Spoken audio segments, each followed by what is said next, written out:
The tires of the SUV crunched over the snow-packed road, the sound blending with the faint hum of the car's heater, which was barely managing to fight the bitter cold. My hands gripped the steering wheel tightly, my knuckles pale against the leather. I exhaled a long breath, watching it fog in the icy air despite the heater's feeble efforts.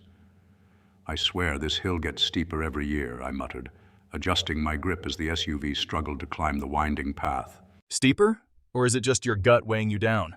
Caleb's voice came from the passenger seat, laced with the kind of teasing only a younger brother could get away with. "Funny. Real funny," I shot back, glancing sideways at him. Caleb was leaning back, arms folded, looking every bit the laid-back sibling he always had been. His grin widened as he caught the flicker of irritation in my eyes. In the back seat, Vanessa, my wife, stifled a laugh. "Babe, Caleb might have a point," she said, poking my side playfully. "Maybe we should have taken a sled instead of this tank. It'd probably have been faster." "You two act like this is the North Pole," I grumbled, adjusting the heat dial uselessly. "Eric," Rachel, Caleb's wife, chimed in from the back seat. You'd think your parents could have picked a normal spot to live. Like, I don't know, in town? What is it with them and this whole house on the hill thing? "It's not just a hill," I said, defending the absurdity of it out of reflex. "It's more of a landmark." A giant rock. Rachel deadpanned. "A hill," I corrected, not that it mattered. "And they didn't just pick it. The land's been in our family for generations." "Right. Because the Cartwrights are secretly royalty or something," Vanessa said, leaning forward with mock seriousness. It's called a unique location.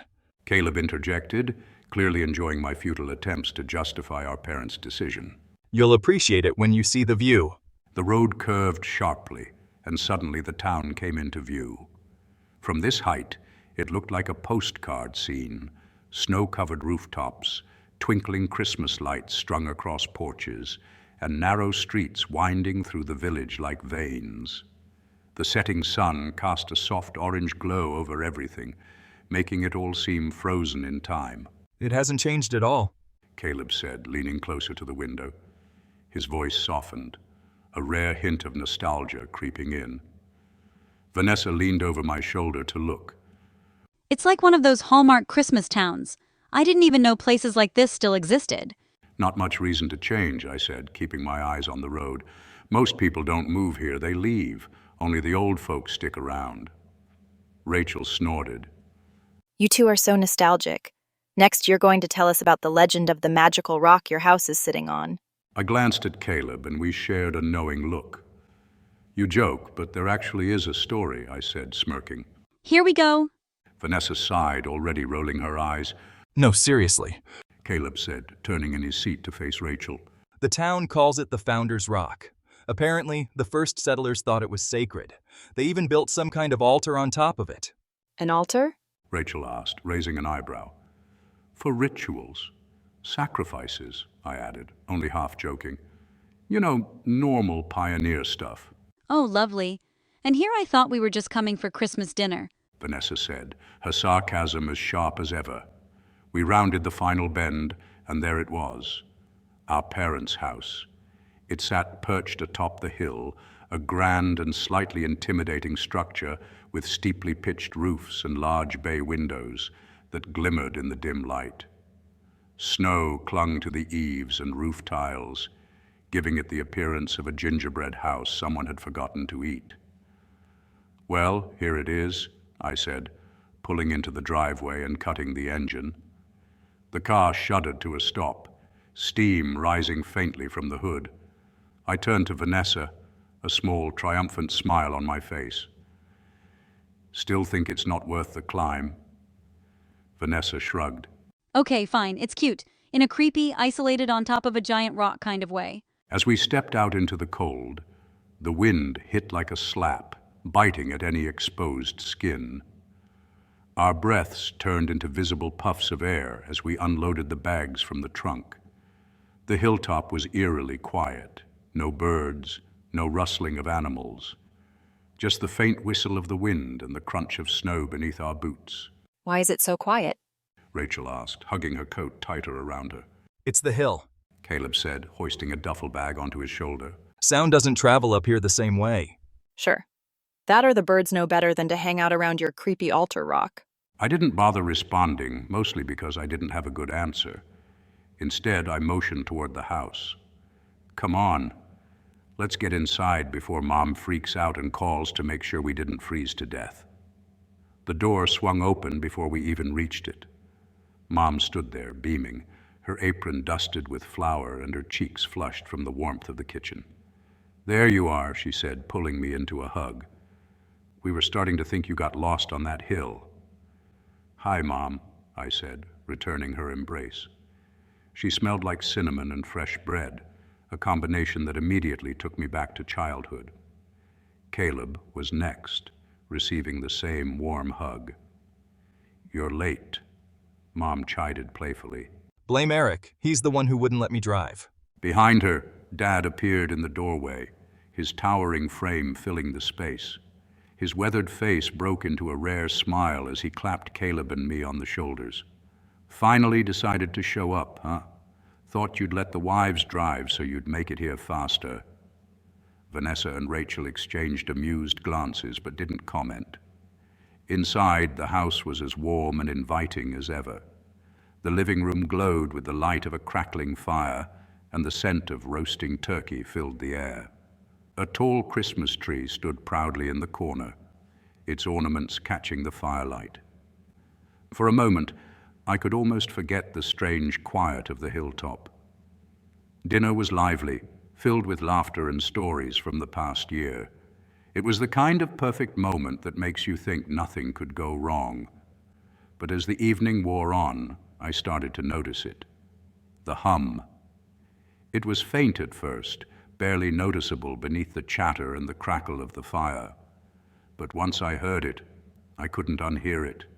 It was a low, resonant vibration, like the distant drone of an engine. It made my chest feel tight, like the sound was pressing against me from the inside. Do you hear that? I asked Caleb quietly, leaning over so only he could hear. Hear what? That hum. It's like a low vibration or something. He tilted his head, listening. After a moment, he shrugged. You're imagining things. It's probably just the wind. But I wasn't so sure. The hum seemed to grow louder the more I focused on it, like it was alive, aware that I'd noticed it. I glanced toward the window, my gaze drawn to the darkness outside. For a moment, I thought I saw movement, shadows flickering between the trees. But when I blinked, the view was still. Everything okay? Vanessa asked, touching my arm. Yeah, I said quickly, shaking off the unease. Just tired from the drive. But even as I rejoined the conversation, the hum lingered, a phantom sound at the edge of my awareness, whispering that something wasn't quite right. The dining table looked like it belonged in a holiday movie, warm, inviting, and decked out with enough food to feed a small army. The massive turkey in the center glistened under the soft glow of the chandelier, its golden skin practically begging to be carved. Bowls of creamy mashed potatoes, glazed carrots and Brussels sprouts with bacon surrounded it like royal attendants. The smell alone, rosemary, cinnamon, melted butter, was enough to make me forget how much I hated the cold climb up to the house. Mom, still wearing her flour-dusted apron, beamed as she ladled out turkey onto our plates. Her energy was infectious. Even Dad, the stoic anchor of the family, seemed more relaxed than usual, quietly pouring wine for everyone. This is perfect, Mom, I said, slicing into my turkey. You've outdone yourself. She waved a hand dismissively but couldn't hide her smile. Of course I did. How often do I get all of you under one roof anymore? We're here now, Caleb said, raising his glass. That's what matters. To family, Dad said, lifting his own glass with a rare smile. To family, we all echoed, the clinking of glasses ringing through the room like music. For a moment, everything felt right. Conversation flowed as easily as the wine. We slipped into that familiar rhythm families have, where the gaps between visits melt away in laughter and shared stories. So, Mom began, looking at Caleb and Rachel. "How's life treating you two out west?" Rachel leaned back in her chair, brushing a strand of hair behind her ear. Busy. Caleb's work has him traveling constantly, and my classes are always a full-time circus. "Still teaching dance?" Mom asked, her eyes sparkling with interest. Of course, the kids are great. Well, most of them. Some of the teenagers could use a lesson in listening. Caleb chuckled. Teenagers don't listen. That's why I avoid them entirely. Rachel nudged him. Oh, please, you just like pretending you're the fun husband.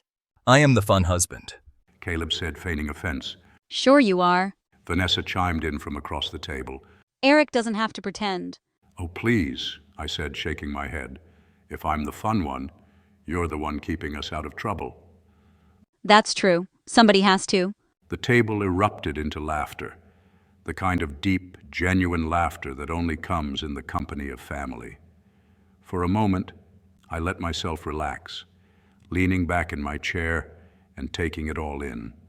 The warmth, the smells, the flickering candlelight. Dad stayed mostly quiet, watching us all with that unreadable expression he always wore. But I caught the small smile tugging at the corners of his mouth, the kind of subtle acknowledgement that told me he was happy to have us all here. "What about you, Dad?" I asked, breaking into his silence. "Still keeping busy?" He nodded, setting his glass down. "There's always something to fix around here. Snow shoveling alone keeps me in shape." Mom grinned. "Good thing, too. Otherwise, I'd have to drag you to one of Rachel's dance classes." Now that I'd pay to see, Caleb said, laughing so hard he nearly spilled his wine. "Don't hold your breath," Dad replied, though his smirk betrayed him. After dinner, we migrated to the living room, gathering around the fireplace. The flames danced, casting flickering shadows on the walls, while the Christmas tree sparkled with twinkling lights and old ornaments Mom insisted on keeping year after year. It felt like stepping into a memory. Caleb leaned back on the couch, grinning mischievously. "Hey, Eric, remember that Christmas when you got your head stuck in the banister?" I groaned, already regretting this trip down memory lane. Oh no, we're not telling that story. Yes, we are. You can't leave us hanging after an intro like that. It was Christmas Eve. Caleb began, taking on his best storyteller voice. Eric here, what, maybe 8 years old, decides he's going to be a lookout for Santa Claus. So he sticks his head between the banister rails to watch the living room. And got stuck. Vanessa guessed, already laughing. Not just stuck. Caleb said, grinning wider. Mom had to call the fire department. It wasn't that bad, I muttered, though the flush creeping up my neck probably said otherwise. Mom, laughing so hard she wiped tears from her eyes, added, "It took 3 firefighters and half a bottle of cooking oil to get him out." The room erupted in laughter, even Dad chuckling softly in his chair. I couldn't help but join in despite myself. By the time dessert rolled around, Mom's pecan pie and a plate of sugar cookies Rachel insisted were too pretty to eat. The mood was positively glowing.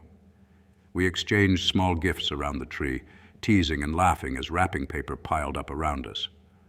"Okay," Mom declared, standing up. "We have to sing. It's tradition." "Oh no," I groaned. "Not this tradition." "Yes, this tradition," Mom said firmly. "You 2 boys used to love it." "That was when we were 10, Caleb said, laughing, "and terrible at it." "We're still terrible," I added, but I stood anyway. Caleb followed, grumbling under his breath, and soon our wives joined us. We stood in a circle around the tree, holding hands like something out of a Christmas card. Mom started us off with a cheerful rendition of Jingle Bells, and before long, the room was filled with slightly off-key but enthusiastic singing. Even Dad joined in for Silent Night, his deep voice lending an unexpected steadiness to the melody. "Merry Christmas, everyone," Mom said softly as the last notes faded. Her voice was thick with emotion, her smile radiant. "Merry Christmas," we all echoed, the warmth of the moment wrapping around us like a comforting blanket. For a brief moment, everything felt perfect. But then it changed. At first, I thought I imagined it, a low, insistent hum, so faint it barely registered over the crackling fire. But as I focused, it grew louder, vibrating in my chest like the growl of a distant engine. I glanced around the room, wondering if anyone else noticed it. Then Rachel spoke. Did you hear that? She asked, breaking the spell. Hear what? That noise? Like a hum or buzzing? My stomach twisted. I heard it earlier. You didn't say anything?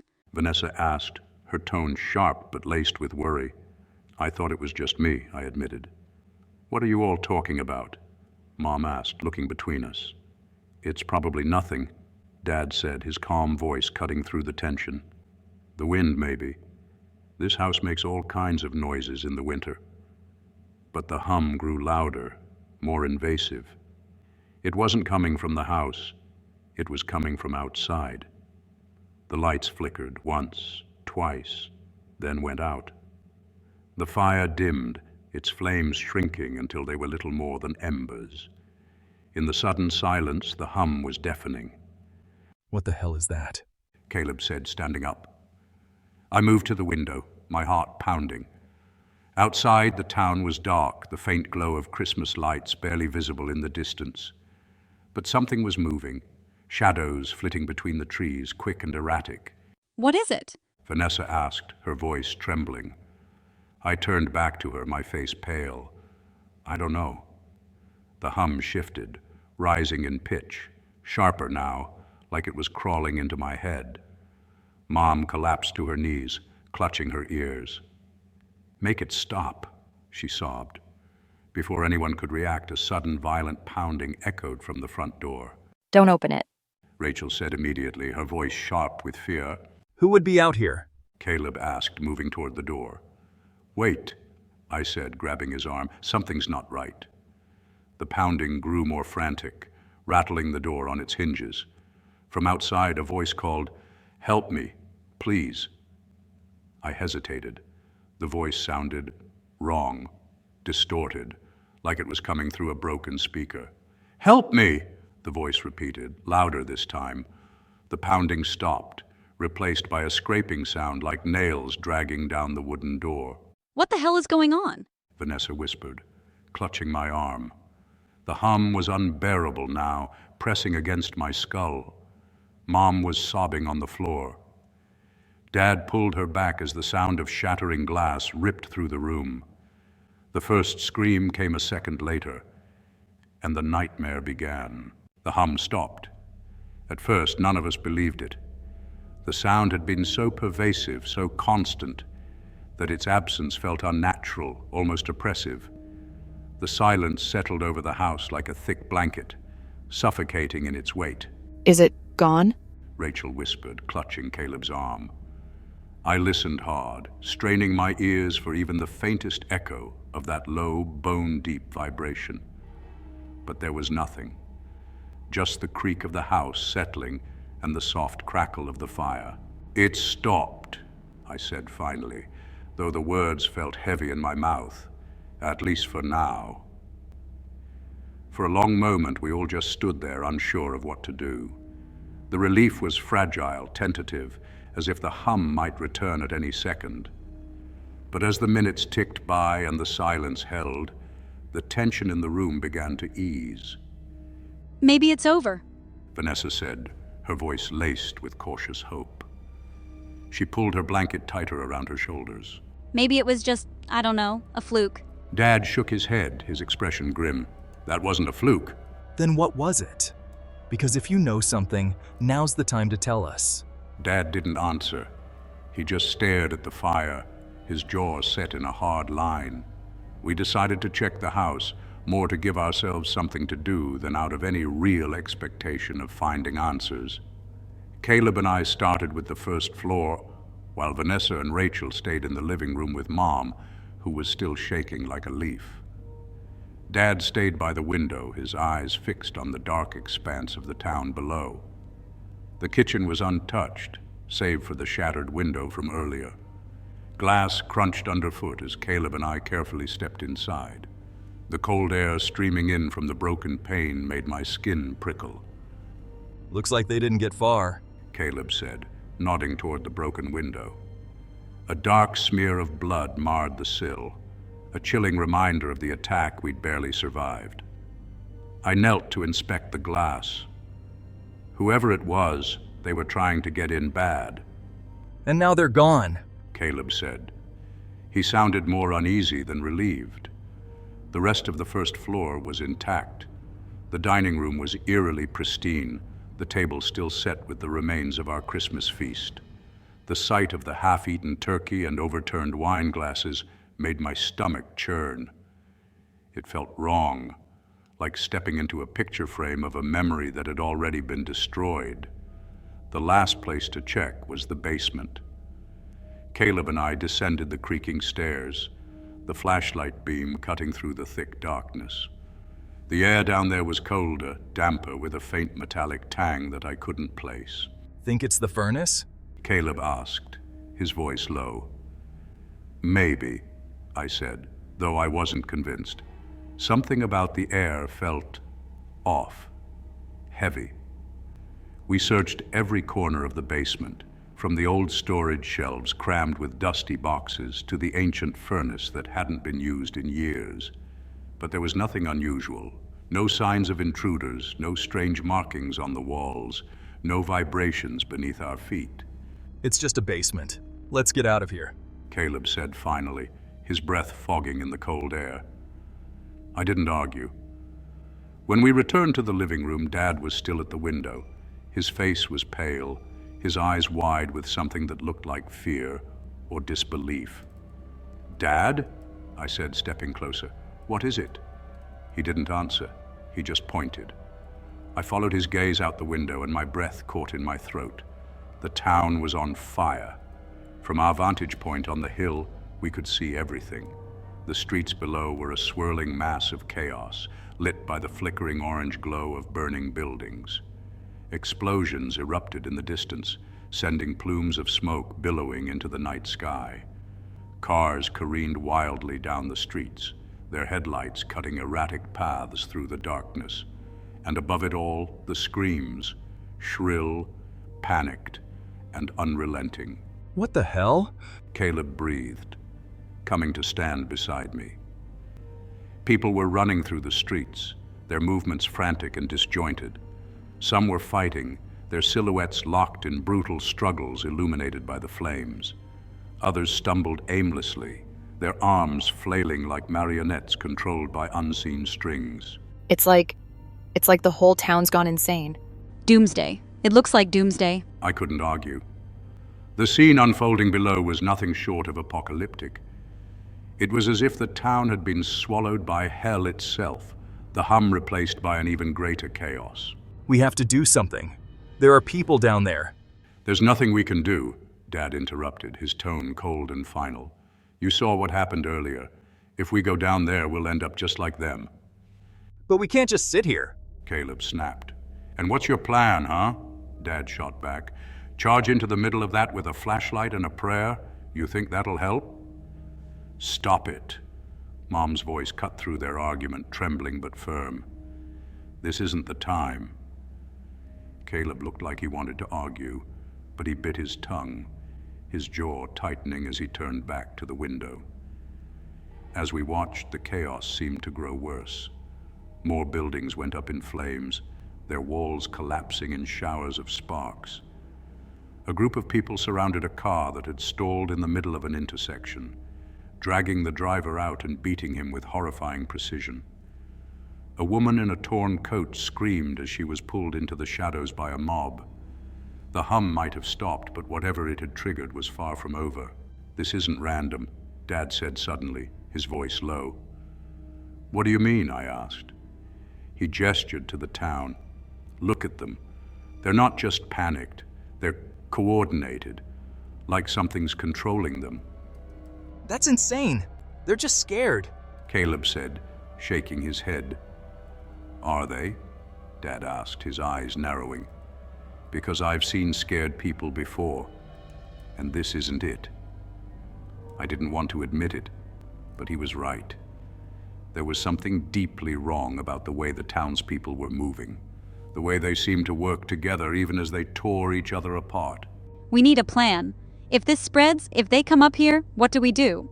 We hold the house, Dad said immediately. It's defensible. We've got supplies. We can last until morning. And then what? What if this doesn't end in the morning?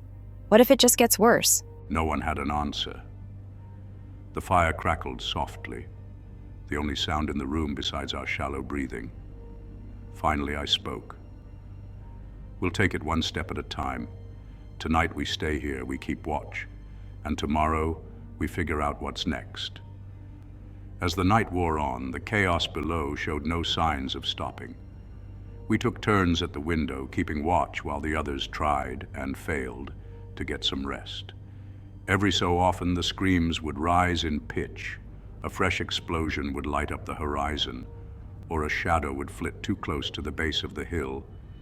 But through it all, the hum didn't return, and somehow, that was the most unsettling part of all. Don't turn on the generator.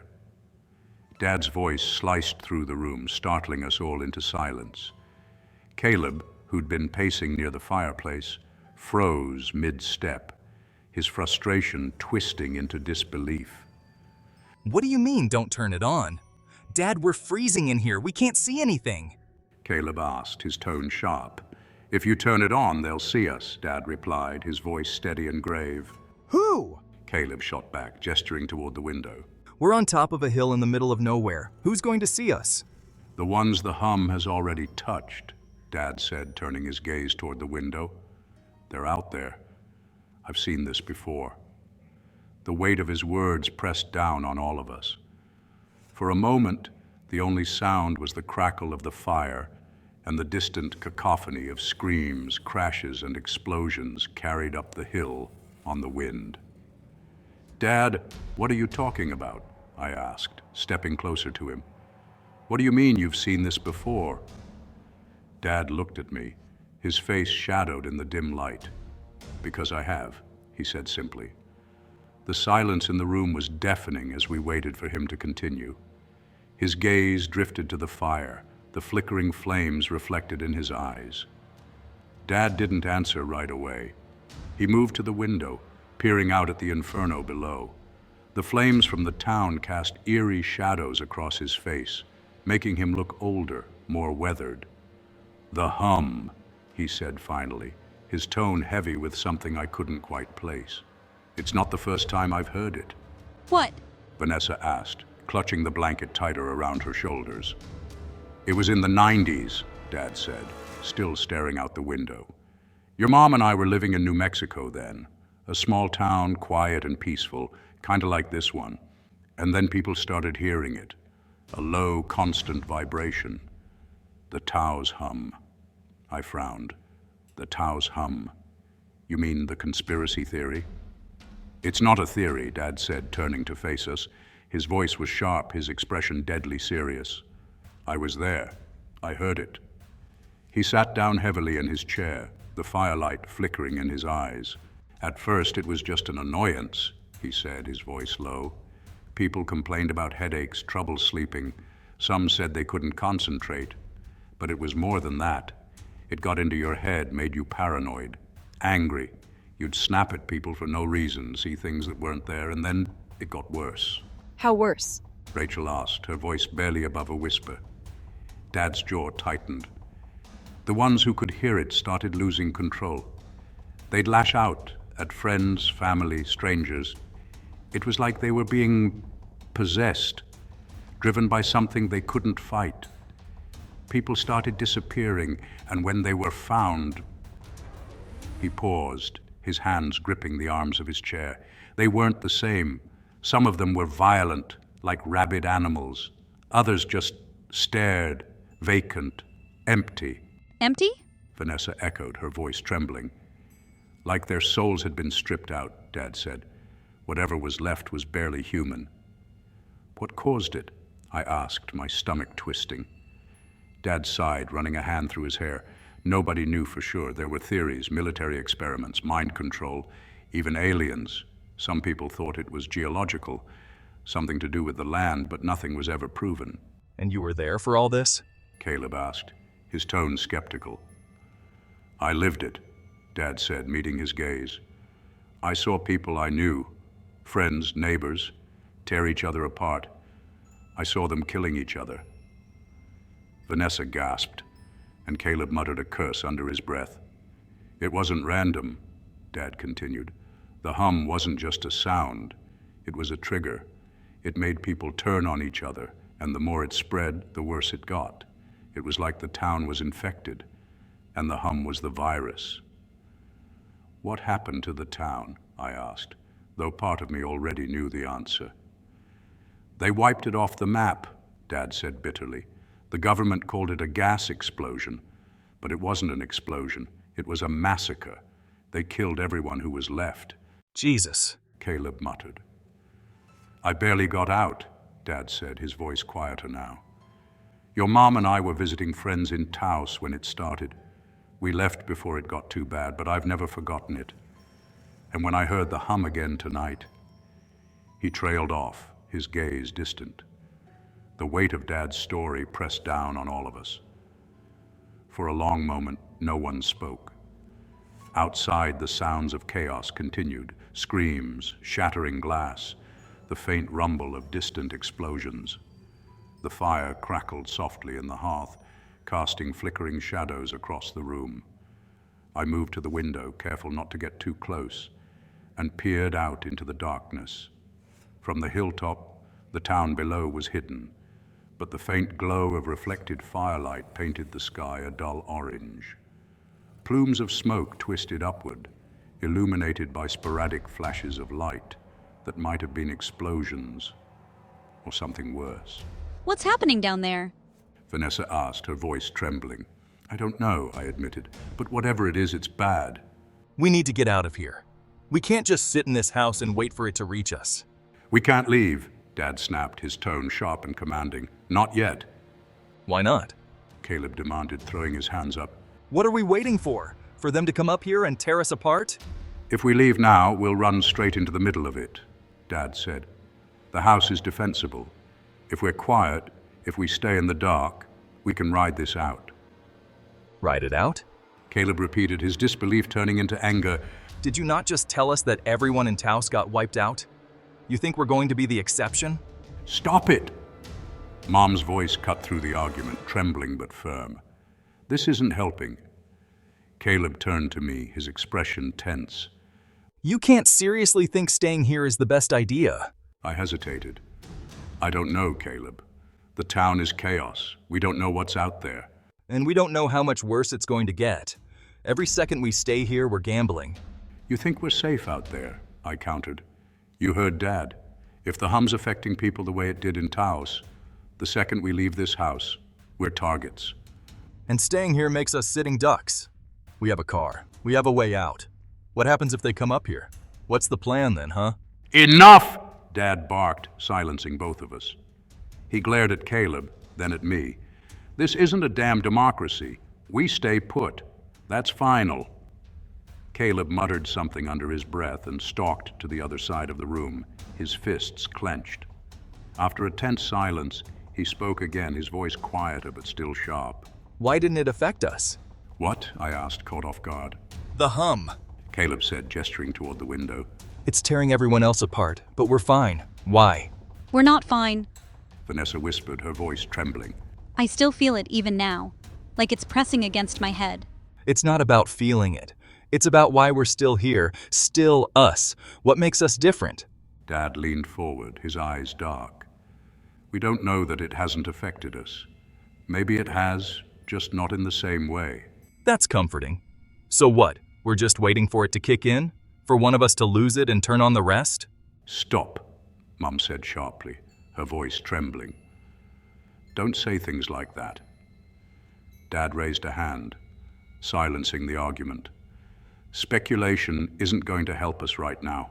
Whatever the reason, we're still in control, and we need to keep it that way. If we're staying, we need to be ready.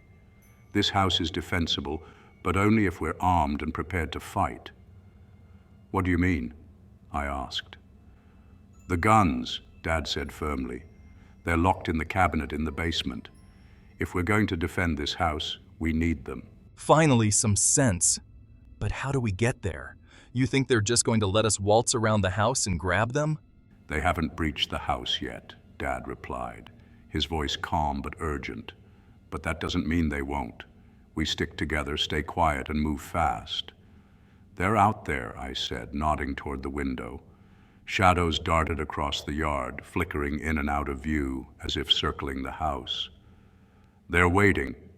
Dad's jaw tightened. That's why we need to move now. Vanessa gripped my arm, her eyes wide. Are you sure? What if they see you? We don't have a choice, Dad said, his tone firm. He turned to Caleb and me. Let's go. The basement stairs creaked beneath our weight as we descended, the narrow beam of Dad's flashlight cutting through the darkness. The faint sounds of shuffling footsteps and guttural whispers from outside made every step feel heavier, the tension pressing down on us. At the far end of the basement, a heavy wooden cabinet stood against the wall. Dad unlocked it quickly, the metallic clink of the key sounding too loud in the silence. Inside were the guns, a shotgun, a hunting rifle, and a pistol, along with boxes of ammunition. Dad handed the shotgun to me and the rifle to Caleb, keeping the pistol for himself. You remember how to use that? Dad asked Caleb as he loaded the rifle. Point, aim, shoot. I've got it. Dad glanced at me as I loaded the shotgun. Eric, keep it steady. Don't panic.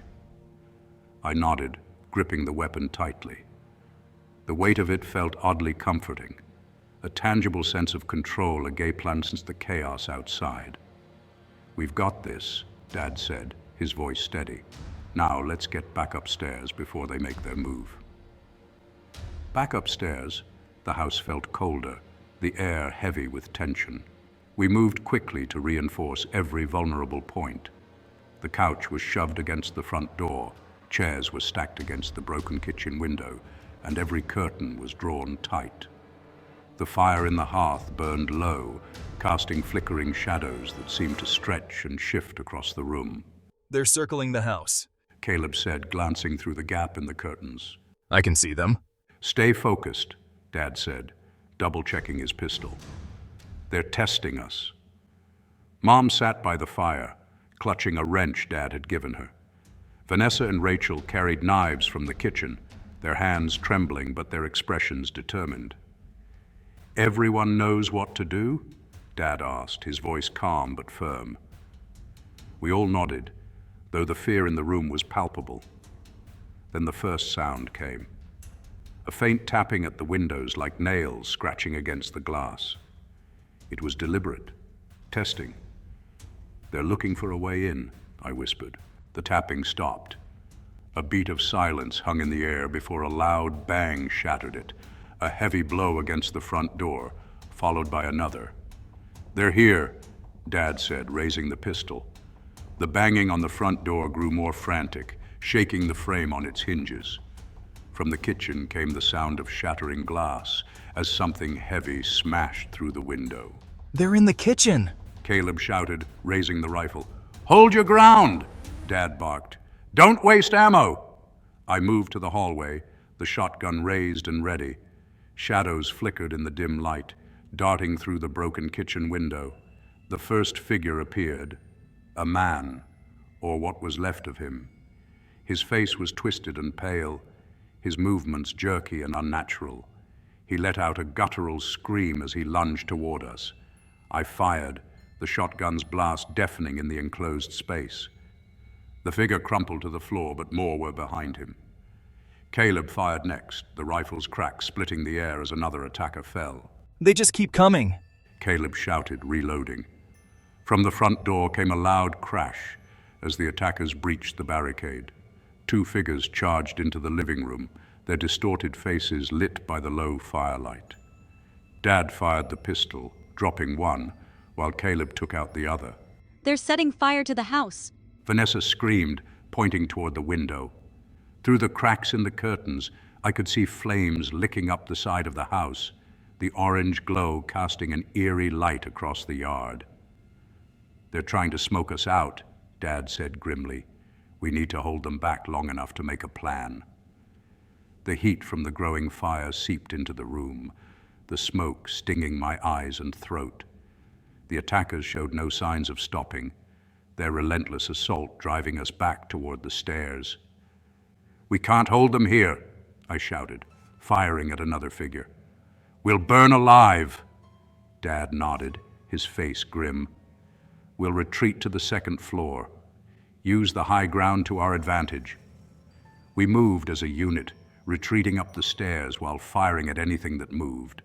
The house creaked and groaned as the flames spread, the walls blackened with soot. At the top of the stairs, we regrouped, barricading the hallway with whatever we could find. The smoke was thicker now, the air choking as we tried to catch our breath.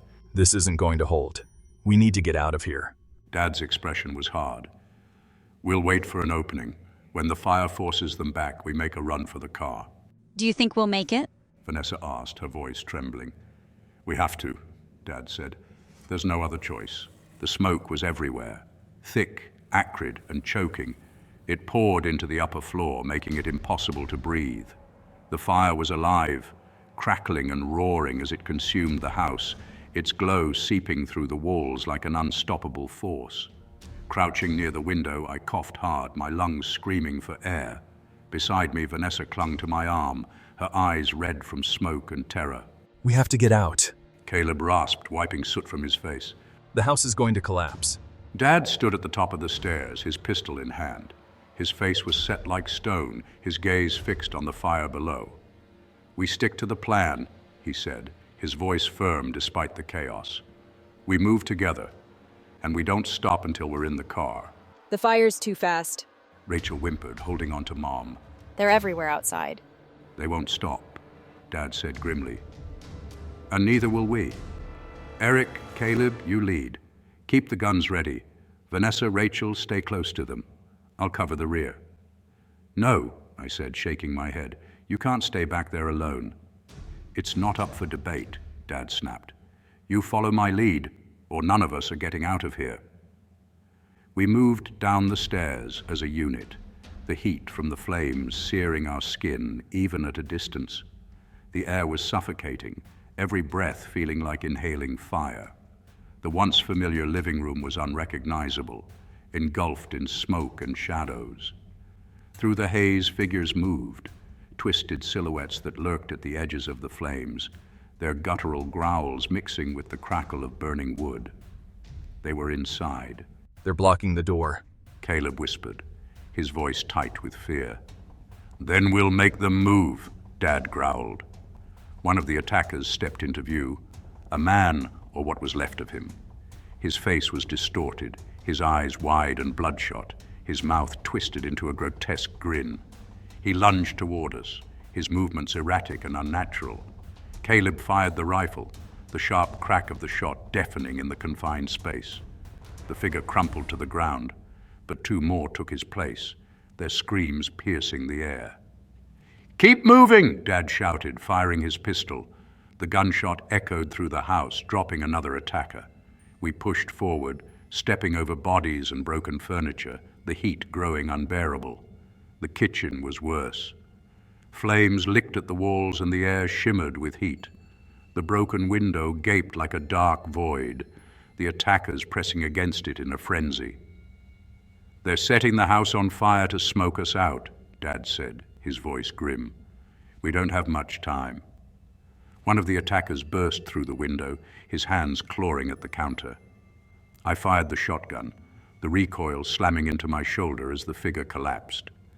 Blood sprayed across the kitchen tiles, mixing with the soot and ash. "Keep moving," Dad barked. "The back door's clear. Go." We stumbled toward the back door, the flames roaring behind us. Every step felt like a marathon, my legs trembling under the weight of exhaustion and terror. Caleb reached the door first, throwing it open. The icy night air hit me like a shock, cutting through the suffocating heat. But freedom wasn't waiting for us outside. The yard was swarming. Dozens of figures circled the house, their twisted shapes illuminated by the fire's glow. Their screams were animalistic, their movements frenzied and erratic. They're waiting for us. Vanessa whispered, her voice shaking. Run! Dad shouted, firing into the crowd. The crack of the pistol was like a beacon, drawing their attention to us. The attackers surged toward the house, their guttural cries filling the air. Caleb fired the rifle, each shot dropping one of them, but there were too many. They're going to overwhelm us, I shouted, raising the shotgun and firing into the crowd. The blast sent two of them sprawling, but more kept coming. Get to the car, Dad yelled. Now! We sprinted across the yard, dodging and weaving through the chaos. The car loomed ahead, its frost-covered windows reflecting the inferno behind us. Caleb fired again, the rifle emptying with a sickening click. I'm out, He shouted, tossing the rifle aside. Just keep moving, Dad shouted. Vanessa stumbled, her foot catching on a patch of ice. I grabbed her arm, pulling her back to her feet as an attacker lunged toward us. Dad fired, the bullet striking the figure square in the chest. Get in the car, Dad shouted as we reached it. Go! Go! The car was just a few feet away, its frosted windows glinting faintly in the firelight. But the attackers were everywhere, their guttural growls and unholy screams rising like a macabre symphony. They poured out of the shadows, closing in, their eyes wild and ravenous. Get to the car, Dad shouted, firing his pistol with precision. Each shot echoed like thunder, and with every crack, another attacker fell. But for every one he dropped, two more took its place. Caleb and I fought our way forward, the shotgun and rifle kicking against our shoulders as we fired into the writhing mass. The others stayed close, their screams of terror muffled by the roaring flames behind us. We're almost there, I yelled, my voice hoarse. Keep moving. Vanessa stumbled, her hand clutching mine as I pulled her back to her feet. Rachel and Mom were crying, their faces pale with fear. Caleb fired his last round, the rifle clicking empty as we reached the car. But Dad didn't follow. I turned, my breath catching as I saw him standing amidst the chaos. His pistol was empty, the slide locked back, but his stance was steady, unyielding.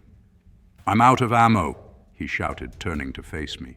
His voice was calm, but his eyes, those steady, unwavering eyes, were filled with something I couldn't bear to name. Go, Eric, take them and go. No, I screamed, taking a step toward him. I'm not leaving you. We can fight them together. There's no time, Dad barked, cutting me off. His tone was sharp, commanding, but underneath it was the faintest tremor. You need to get them out of here. Now! The attackers circled him, their twisted faces illuminated by the flames. One lunged and Dad swung his bat, the sickening crunch of bone reverberating through the air. Another came and another, but he didn't falter. Each swing was precise, brutal, buying us precious seconds. I took a step forward, the shotgun trembling in my hands. Dad! Eric! Dad roared, his voice shaking with rage and desperation. Don't you dare waste this! Get them out of here! Tears blurred my vision as Caleb grabbed my arm, yanking me back toward the car. We have to go, He shouted, his voice breaking. He's giving us a chance. Don't throw it away. Vanessa was already in the car, her sobs muffled by the chaos. Mom clung to Rachel, both of them pale and trembling in the back seat. I hesitated, the shotgun slipping in my sweat-soaked hands. Dad turned one last time, his eyes locking with mine. I love you, he said, his voice steady and sure. Keep them safe. And then he was gone. The attackers surged toward him, their howls drowning out everything else. Dad swung the bat with all his strength, each blow slowing the tide but never stopping it. His figure disappeared into the mass of shadows and flame, swallowed whole by the chaos. The engine roared to life as Caleb slammed the door shut. Go, Eric. Drive. I hit the gas, the tires spinning on the icy ground before catching. The car lurched forward, speeding down the narrow driveway and onto the snow-covered road. Behind us, the house was a blazing inferno, the fire consuming everything we had left behind. Through the rearview mirror, I caught a fleeting glimpse of Dad. His silhouette was framed by the flames, his bat still raised, fighting to the last breath. And then the smoke swallowed him whole. Inside the car, the silence was deafening. Rachel sobbed quietly in the back seat, her hands pressed over her mouth. Mom stared out the window, her eyes glazed with shock. Vanessa sat beside me, trembling, her hand clutching my arm as though letting go would mean losing me too. We left him. He saved us. Caleb said, his voice shaking. He stared at his hands, which were still trembling from the fight. I gripped the wheel tightly, my knuckles white as I forced the car down the winding road. The glow of the burning house faded behind us, replaced by the vast darkness of the countryside. The road stretched ahead, empty and unyielding, as the faint screams of the attackers echoed in the distance. "Where do we go now?" Mom asked, her voice trembling. "Anywhere but here," I said, my voice hollow. The words felt meaningless, but they were all I had. "We just keep going." The car plunged deeper into the night, the horrors of the past hour etched into our minds like scars. The air was cold and quiet, but inside the weight of what we'd lost was suffocating. Dad's face lingered in my thoughts, his final look, his last words. He had saved us, but at what cost? The hum had done its damage, and as the dark road stretched ahead, I knew this nightmare was far from over. The road wound downward, snaking through the dense, cold darkness. The town loomed ahead, its faint glow marking our path. We were descending into chaos, the kind of nightmare you couldn't wake up from. My knuckles were white against the steering wheel, my heart pounding in my chest. No one spoke. The weight of Dad's sacrifice hung heavy in the air, but there was no time to grieve. Not yet. The closer we got to the town, the louder the sounds became. Screams, cries, breaking glass, distant explosions. The scent of burning wood and something more sickly sweet hit us as we approached. The air felt heavier, oppressive, like it was trying to swallow us whole. We have to go through it. Caleb said, breaking the silence. His voice was flat, hollow. It's the only way out. Through that? We'll never make it. "We don't have a choice," I said, my eyes fixed on the road. "If we stay here, we die." As we reached the outskirts, the first signs of madness came into view. A car sat idling in the middle of the road, its driver slumped over the wheel. Blood smeared the windshield in jagged streaks, illuminated by the faint glow of the dashboard lights. We go around. Caleb said, gripping the rifle that lay across his lap. I swerved, the car jerking violently as we bypassed the wreck. Vanessa stifled a gasp as we passed a figure lying face down in the snow, their body twitching unnaturally. What's wrong with them? Rachel whispered, clutching Mom's arm. "Don't look," Mom said softly, but her voice betrayed her own terror. Ahead, the streetlights flickered, casting erratic shadows that made the figures roaming the road seem more monstrous than human. The town was in ruins. Storefront windows were shattered, their displays torn apart. Fires raged in random places, their light reflecting off pools of blood that streaked the pavement. Figures darted through the chaos. People, or what used to be people, screaming and wailing as they attacked each other with horrifying brutality. We saw a man on the sidewalk, his face contorted with rage, wielding a baseball bat. He brought it down on another man's skull with a sickening crunch over and over again, even after the body stopped moving. Blood sprayed the walls, painting them in grotesque streaks. A woman ran into the middle of the street, her hands clawing at her face as if trying to peel her own skin away. She screamed a wordless cry that echoed in my ears long after I sped past her. Jesus Christ, this is hell. We turned a corner, and the full scope of the madness unfolded before us. The main street was a war zone. Cars burned in the middle of the road, their twisted metal frames glowing red from the fire. People tore into each other with their bare hands, biting, clawing, ripping. Blood splattered across the pavement like rain, pooling in thick, viscous puddles. A man dragged a woman by her hair. her screams cutting through the air as he threw her to the ground. Before I could process what was happening, he bent down and sank his teeth into her neck, ripping away flesh in a spray of blood. Vanessa screamed, covering her mouth as tears streamed down her face. I felt bile rise in my throat, but I couldn't stop. I couldn't look away. They're eating each other. They've lost their minds. I pressed the gas pedal harder, the car jolting as we sped through the carnage.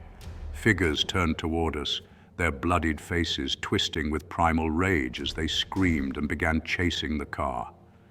They came at us from all sides, throwing themselves at the car with reckless abandon. One slammed into the hood, his body crunching against the metal as I swerved to shake him off. Another clawed at the passenger side window, her bloodied hands leaving streaks as she screamed obscenities I couldn't understand. They're trying to get in. Rachel cried, clutching Mom tightly. Keep them out! Caleb shouted, raising the rifle. He aimed through the open window and fired, the shot deafening in the confined space. The figure fell, but more took its place. They're everywhere. Vanessa screamed as a group of them ran toward us, their arms outstretched, faces contorted in fury. "Hold on!" I shouted, swerving hard. The tires screeched, and the car fishtailed before regaining traction. Two of them went down, their bodies crumpling under the wheels with sickening thuds.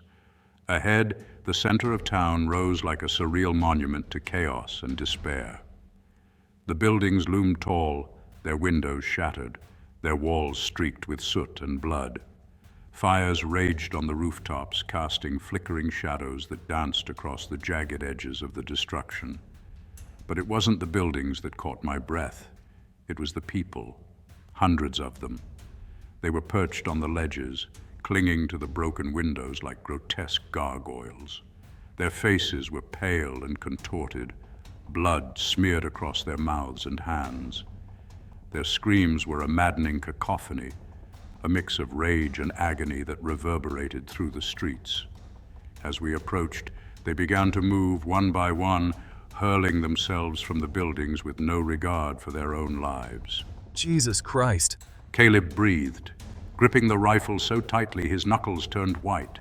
I didn't stop. I couldn't.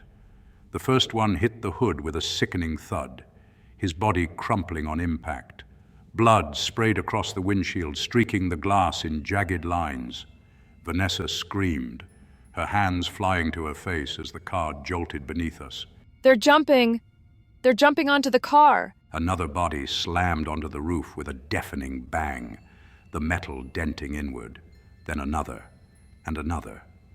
It was like a rain of bodies, falling from the sky with horrifying force. Their faces appeared briefly in the fractured glow of the fires, eyes wide, teeth bared, mouths twisted into grotesque grins. Don't stop. Keep going. I pressed the gas pedal harder, the engine roaring as the car surged forward. The tires screeched as we plowed through the chaos, the weight of the bodies making the car groan and shudder. One of them clung to the hood, his hands slamming against the windshield, leaving streaks of blood and gore. His face was inches from mine, his eyes wild with rage. I swerved hard, and he slid off with a sickening crunch under the tires. The streets were clogged with abandoned cars, their doors hanging open, their interiors smeared with blood. Figures darted between them, lunging at the car with clawing hands and twisted faces. I didn't stop. I couldn't. The car jolted violently as we hit another body, the sickening crunch of bone and flesh reverberating through the frame. I clenched my teeth, my grip on the wheel tightening as I forced myself to focus on the road ahead. One of them threw himself from a nearby truck, slamming into the passenger side door with enough force to crack the window. Vanessa screamed as the glass spiderwebbed, the figure's bloodied hands leaving smears as he clawed at the window. Caleb leaned over and fired the rifle, the glass shattering as the shot blew the attacker off the door. They're everywhere. We're not going to make it. "We will," I shouted, swerving to avoid another car. "Hold on." More bodies rained down, hitting the roof, the hood, the trunk. Each impact felt like a hammer blow, rattling the car and filling the air with the stench of blood and death. Then it happened. A massive figure hurled himself from the top of a nearby building, his body slamming into the windshield with a force that shattered it completely. Glass exploded inward, cutting into my hands and face as I fought to keep control of the car. The engine roared in protest, the front end of the car dipping as the weight of the body crushed the hood. Blood sprayed across the dashboard, hot and sticky, as the figure's lifeless body slumped into the car, his head lolling at an unnatural angle. "I can't see!" I shouted, trying to wipe the blood and glass from my eyes. The car skidded, tires screaming as it hit a patch of ice. It veered wildly to the left, slamming into a lamppost with a bone-jarring crash. The impact threw me forward, the seatbelt digging into my chest as the world spun around me. For a moment, everything was silent. Then came the sound I dreaded most, the howls and screams of the attackers closing in. They're coming! Get ready! The car was destroyed, steam hissing from the crumpled hood as the engine gave its final, tortured wheeze. Shattered glass littered the interior, and blood streaked the dashboard. The attackers' howls were growing louder, closer, their distorted silhouettes visible through the shattered windshield. Mom sat trembling in the back seat, clutching Rachel's hand so tightly her knuckles were white. Caleb and I exchanged a look, his face streaked with blood and soot, his rifle clutched tightly in his hands. They're coming! We're not getting out of this without a fight! I nodded, my throat dry. "Mom, Rachel, stay in the car, don't move." "No," Mom said, her voice trembling but resolute. "I'm not leaving you boys to face this alone." Mom! Caleb began, but she cut him off. "We stick together," she said firmly, "no matter what." Her words were brave, but the fear in her eyes betrayed her. Rachel was crying softly, her tears streaking down her pale, blood-speckled face. They're here. Vanessa whispered, her voice barely audible. She was staring out the shattered side window, where a figure had appeared, its bloody hands pressed against the glass. The attackers surged forward, their bodies moving with a terrifying, unnatural speed. The first one threw himself against the car, his face smashing into the broken windshield. Blood and saliva smeared across the glass as he clawed at the jagged edges, trying to pull himself inside. Get him off! Caleb yelled, raising the rifle. He fired, the blast shattering what was left of the windshield and sending the attacker sprawling backward into the snow. But more were coming. They're everywhere. Rachel screamed as another figure slammed into her window, cracking the remaining glass. Bloodied hands punched through, shards of glass slicing into flesh as they grabbed for her. "Rachel, get back!" I shouted, turning to pull her away, but it was too late. The attacker's hands locked around her arm, yanking her violently toward the window. She screamed, her nails scraping against the seat as she tried to hold on. I lunged for her, grabbing her other arm and pulling with all my strength. Eric, help me! Rachel cried, her voice shrill with terror. Her face was inches from the jagged glass as the attacker's grip tightened, his guttural growls filling the car. With a sickening crunch, he yanked her through the window. Her screams were cut short as her head struck the frame, leaving a smear of blood on the metal. She disappeared into the mass of attackers outside, her cries fading into the chaos. "No!" Mom screamed, lunging for the broken window. Her hands clawed at the frame, her eyes wild with desperation. "Rachel! Rachel!" "Mom, stop!" I shouted, grabbing her shoulders and pulling her back, but she fought against me with a strength I didn't know she had. "They took her," Mom sobbed, her voice breaking. "We have to save her." Before I could stop her, she pushed the door open and stumbled into the snow. The attackers turned toward her, their bloodied faces twisting into grotesque grins. Mom, no! Caleb shouted, but it was too late. One of the attackers lunged at her, his teeth sinking into her shoulder. She screamed, falling to the ground as more swarmed her, their hands clawing and tearing. Blood sprayed into the air, painting the snow in dark, glistening streaks.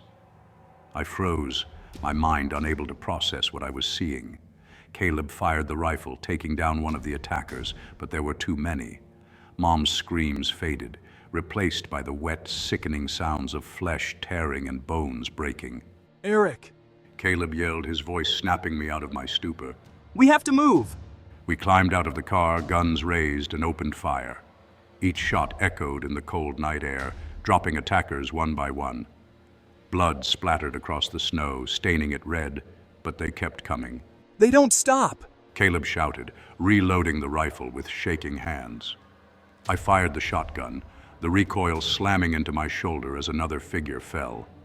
My hands were slick with sweat and blood, my breathing ragged as I fought to keep the panic at bay.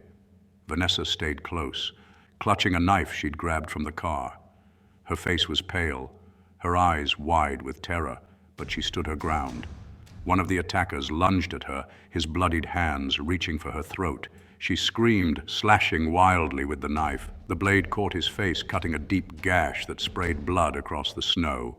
He stumbled back, but another took his place. They're going to overwhelm us. Caleb yelled, his voice cracking. We backed toward the car, the attackers closing in from all sides. I was out of ammo, the shotgun useless in my hands. Caleb swung the rifle like a club, the butt connecting with a sickening thud against an attacker's skull. "This is it," I said, my voice hollow. "We're not getting out of this." Not like this. We're going down fighting. The attackers swarmed us, their screams deafening, their hands clawing at our clothes and skin. I swung the shotgun like a bat, knocking one away, but another grabbed my arm, his teeth snapping inches from my face. Just when I thought it was over, the sound of an engine roared through the chaos. Headlights cut through the darkness, blinding the attackers. The engine's growl grew louder, and a black SUV plowed into the massive bodies, sending them flying like rag dolls. The driver's door swung open and a woman stepped out, her silhouette backlit by the headlights. She was tall and lean, her face smeared with dirt and blood. She held a rifle with practiced ease, firing into the crowd with deadly precision. "Get in!" she shouted, her voice cutting through the chaos. I didn't hesitate. Grabbing Caleb and Vanessa, I sprinted toward the SUV. The attackers turned their attention to the woman, their screams rising as she took them down one by one. We piled into the car, slamming the doors shut just as the attackers swarmed it. The woman climbed into the driver's seat, her expression calm despite the chaos. "Hold on," she said, slamming the gas pedal. The SUV roared forward, plowing through the attackers. Their bodies slammed against the hood, their blood smearing across the windshield as the car sped out of the nightmare. Inside the SUV, the silence was deafening. I clutched Vanessa's hand, my chest heaving as I tried to catch my breath. Caleb sat beside me, his face pale, his hands trembling. "They're gone, for now." Who are you?" I asked, my voice shaking. "Someone who knows what's happening, and someone who knows how to survive." I looked back at the road, the fiery glow of the town fading behind us. Mom and Rachel were gone, but their screams would haunt me forever. As the SUV sped into the night, I realized the nightmare wasn't over. It was only just beginning. The SUV's headlights cut through the darkness like a blade, illuminating the desolate road ahead.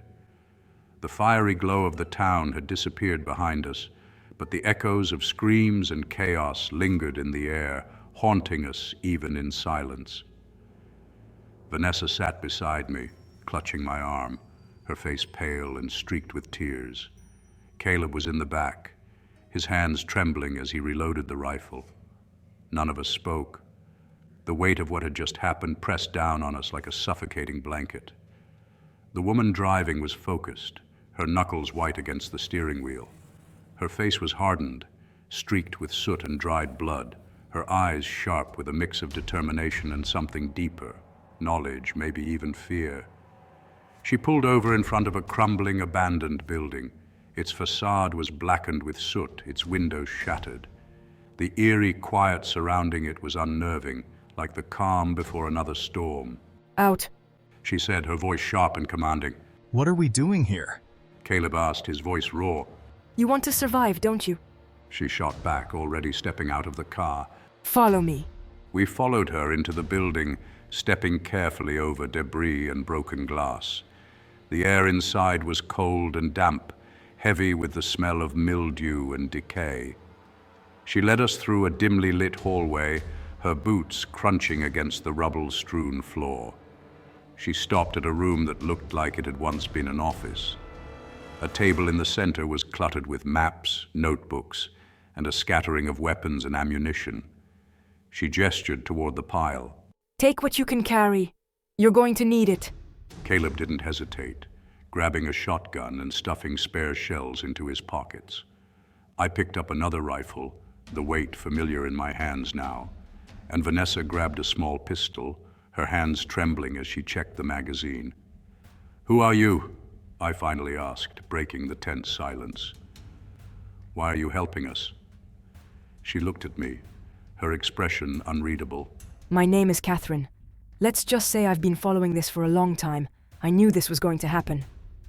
What do you mean, new? How could you know any of this? Catherine didn't answer right away. Instead, she motioned for us to follow her. I'll explain, but not here. We're not safe yet. She led us down another hallway, stopping in front of what looked like an industrial elevator. She pressed a button, and the doors creaked open, revealing a small, dimly lit space. We're going underground. She said, stepping inside. The answers are below. The elevator groaned as it descended, the air growing colder and heavier the deeper we went. Vanessa clung to my arm, her breath shaky. Caleb stood beside me, his grip on the rifle tight, his jaw clenched. Finally, the doors opened with a ding, revealing a long, dark tunnel. The walls were rough stone, lined with flickering fluorescent lights that cast eerie shadows. A faint hum vibrated through the air, setting my teeth on edge. "What is this place?" I asked as we stepped out of the elevator.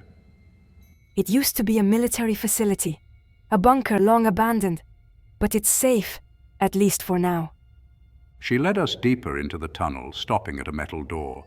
She unlocked it with a key she pulled from her jacket, then pushed it open to reveal a small room filled with monitors, maps, and stacks of papers. The hum was louder here, the machines buzzing faintly. Catherine turned to face us, her expression grave. You want to know what's happening? Fine, but you're not going to like it. We've been living through a nightmare. I think we can handle it. She gestured to one of the maps on the wall. It showed the town and the surrounding area, marked with red circles and cryptic notes. This isn't random. It's part of something much bigger, something deliberate. "What are you talking about?" I asked, my stomach twisting with unease. They call it the Trumpet program, a government project designed to push forward the apocalypse, and it's working. I stared at her, the words sinking in like stones. The apocalypse, as in the end of the world? She nodded. Specifically, the 7 trumpets. It's from the Book of Revelation. Each trumpet unleashes a judgment on the earth: hail, fire, blood, darkness, and worse. And you think this trumpet program is causing it? Caleb asked, his voice skeptical. I don't think. I know. The first trumpet has already sounded. Hail and fire mixed with blood, burning the earth. The second trumpet is next. A blazing mountain thrown into the sea, turning it to blood. She pointed to the map. This town? It's the epicenter. The second trumpet will happen here, tonight. Catherine moved to a chalkboard, where the 7 trumpets were scrawled in detail. The first trumpet was environmental devastation. We've already seen that after the Taos hum, wildfires, floods, storms, all amplified beyond anything natural. The second trumpet is what's coming next. A massive fiery event. It's going to destroy this entire area. And you knew about this? Vanessa asked, her voice trembling. You knew this was going to happen and you didn't stop it? I tried. But you don't stop something like this. It's bigger than all of us. Who's behind it? I asked. The government? Catherine hesitated, then nodded.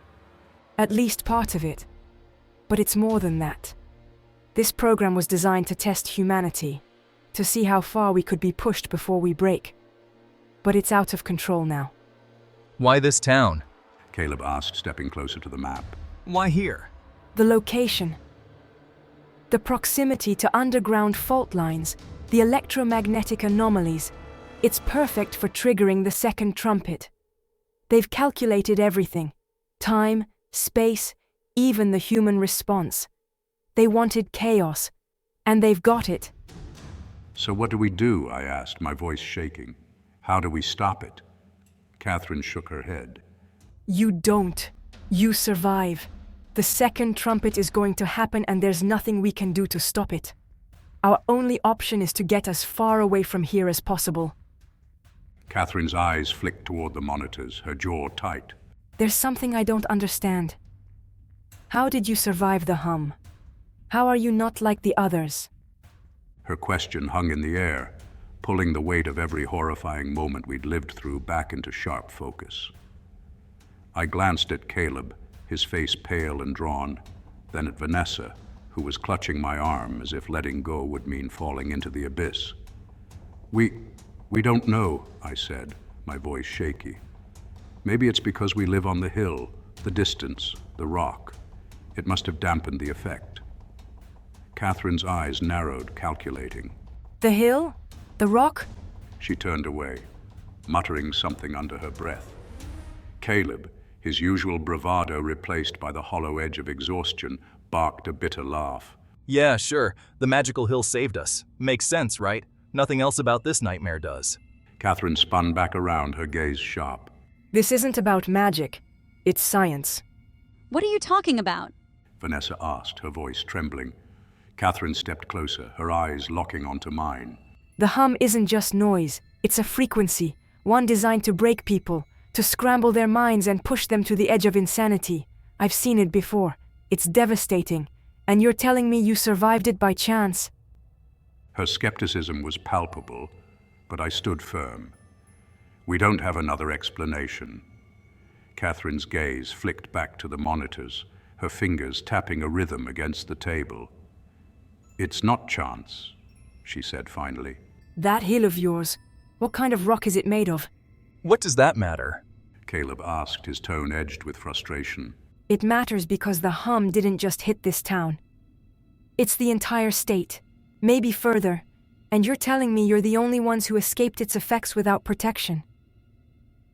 She reached into her pocket and pulled out a pair of earplugs, holding them up like a challenge. These are what keep me safe. They block the frequency. What kept you safe? The room fell silent. None of us had an answer. Vanessa looked at me, her wide eyes pleading for something, anything to make sense of it. Finally, I whispered, "The rock. The hill has always felt different. People in town used to talk about it, call it Founder's Rock. Sacred, they said." Sacred? Let me guess. Volcanic? I blinked, the word landing like a stone in my gut. I think so. Basalt or something like it. Why? Catherine turned back to the map, her fingers tracing the red circles marking the town. Basalt is dense. It's known for its acoustic damping properties. It absorbs and deflects sound waves, especially low frequencies like the hum. That hill of yours, it could be what saved you. The revelation hit like a blow to the chest. My knees felt weak as the pieces clicked into place. The house, the hill, the inexplicable distance we'd always felt from the chaos of the town below. It all made sense now. Caleb's voice broke the silence. You're saying the rock saved us? A pile of volcanic rubble stopped the hum from turning us into them? Catherine nodded, her expression grim. It's not just rubble. It's geological insulation. The hum's frequency would have hit the town like a bomb, but your hill acted like a shield, dampening the worst of it. The weight of her words pressed down on me, suffocating. Then what happens now? I asked, my voice barely above a whisper. Catherine turned to us, her eyes filled with something I couldn't quite place, determination, fear, maybe both. Now we get out of here before the second trumpet unleashes hell on Earth. The faint vibration returned, a low, thrumming resonance that crept through the floor and into my chest. It wasn't the same as before.